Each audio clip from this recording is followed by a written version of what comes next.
அந்த ரவுடியை வந்து சிவா வந்து துரத்தி போனோன்னா அந்த ரவுடியை வந்து எப்படியோ மடக்கி பிடிச்சிடுறாரு. அடுத்து போலீஸ்கிட்டையும் வந்து சஞ்சய் கிட்டேயும் ஒப்படைச்சிட்டார் ரவுடியை. சார் இது ரவுடி தான் சார் வந்து சம்பத்தை இந்த மாதிரி பண்ணது, ஆறுமுகத்துக்கு இதுக்கும் எந்த சம்மந்தமும் இல்லை சார், வேணும்னு ஆறுமுகத்தை வந்து மாட்டி விட்டுருக்காங்க சார் அப்படின்னு சொல்லிட்டு சொல்கிறாங்க.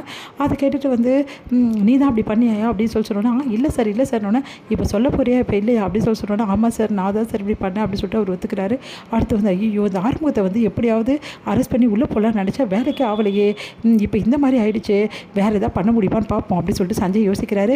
சரி வாயா அப்படின்னு சொல்லிட்டு கூட்டிகிட்டு போகிறாங்க அவரை. அடுத்து வந்து இங்கே ஆறுமுகத்தை ரிலீஸ் பண்ணுங்கள் சார் அப்படின்னோடனே இப்போ எப்படி ரிலீஸ் பண்ண முடியும், நிறைய ஃபார்மாலிட்டிஸ் இருக்குல்ல அதெல்லாம் முடிச்சுட்டு அப்புறமா நாங்கள் அமுச்சு வைக்கிறோம் அப்படின்னு சஞ்சய் சொல்கிறாரு. சார் இப்போ நீங்கள் ரிலீஸ் பண்ணுறீங்களா இல்லையா, இவ்வளோ எல்லாம் முடிஞ்சிச்சு, யார் குற்றவாளின்னு தெரிஞ்சிச்சு, அதுக்கப்புறம் ரிலீஸ் பண்ண மாட்டேன்னு சொன்னீங்க, என்ன சார் அர்த்தம் அப்படின்னோடனே ஆறுமுகத்தை நாங்கள் பார்த்தே திரும்பணும் சார், அப்புறம் ஆறுமுகம் எங்கே சார் அப்படின்றாங்க. இப்போ பாருங்கள் நான் அதான் சொல்கிறேன் நான் அப்புறம் ரிலீஸ் பண்ணுறேன்னு, இப்போ ரிலீஸ் பண்ண முடியுமா முடியாதா அப்படி நீங்கள் போல் நான் ஹையர் ஆஃபீஸர்கிட்ட வந்து பேச வேண்டியது இருக்கும் சார், வேணா நீங்கள் பேசுங்க அப்படின்னோன்னா அப்போ வந்து கமிஷன் வந்துடுறாரு. என்ன ஏன் ஆறுமுகத்தை ரிலீஸ் பண்ணலாம் அப்படின்னு கேட்குறாரு. அதுக்கு வந்து அமைதியாக இருக்காங்க எல்லாரும். என்ன நடந்தது சொல்ல பிறகு எப்போ இல்லையா ஆறுமுகம் எங்கே அப்படின்னா ஆறுமுகத்தை வந்து கூட்டிகிட்டு வராங்க. கைத்தாங்களா ஆறுமுகத்தை பயங்கரமாக அடிச்சிருக்காங்க. அதனால் ஆறுமுகத்தால் நடக்கவும் முடியல. அதை பார்த்து எல்லாம் அதிர்ச்சியாக சிவா ஓடி போய் ஆறுமுகம் உனக்கு என்ன ஆச்சு அப்படின்னு கேட்குறாரு. உடனே வந்து அது வந்து அப்படி சொன்னோன்னே யார் இப்படிலாம் பண்ணது, எதுக்காக இப்படி ஆறுமுகத்தை அடிச்சிங்க அப்படின்னு சொல்லிட்டு சஞ்சய் தெரியாத மாதிரி ஓவராக பில்டப் பண்ணுறாரு. உடனே வந்து அப்படியே பார்த்து முறைக்கிறார் ஆறுமுகம்.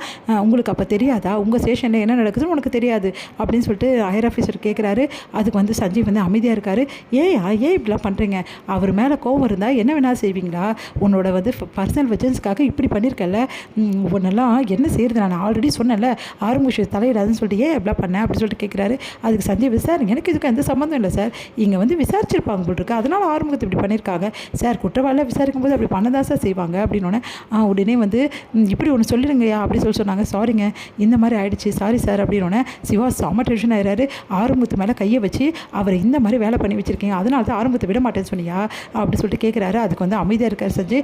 இங்கே பாருங்கள் தேவையில்லாதான் பேசிகிட்டு இருக்காதிங்க, முதல்ல இங்கே கலைஞ்சு போங்க அப்படின்னோடனே எங்களுக்கு கலைஞ்சு போக தெரியும், ஆறுமுகத்து மேலே கையை வச்சதுக்கு பதில் சொல்லி தான் ஆகணும் அப்படின்றாரு சிவா.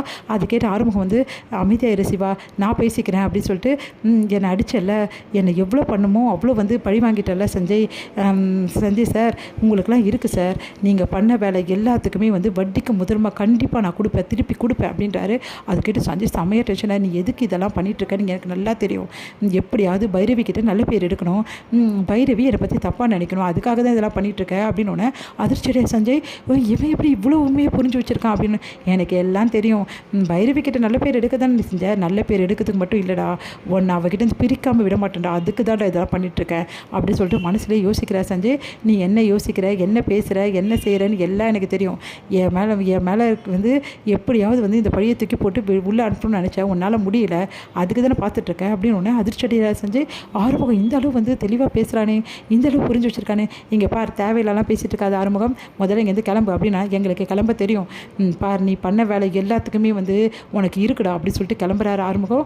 இங்கே வந்து சிவா வந்து என்னாச்சு ஆறுமுகம், எதுக்காக அந்த சஞ்சய் உன் மேலே இவ்வளோ கோவமாக இருக்கான் அப்படின்னா எல்லாத்துக்கும் காரணம் இருக்குது, பைரவியோட ஃப்ரெண்ட் இல்லை, பைரவிக்கு முன்னாடி இவன் சீன் போடணும்ல, அதுக்கு தான் இப்படி பண்ணிகிட்ருக்கான் அப்படின்னு சிவா யோசிக்கிறாரு. நீ சொல்கிறதெல்லாம் ஆமாம், நான் சொல்கிறதெல்லாம் உண்மை தான், நீ வா போகலாம் அப்படின்னு சொல்லிட்டு வீட்டுக்கு கூட்டின்னு போகிறாரு.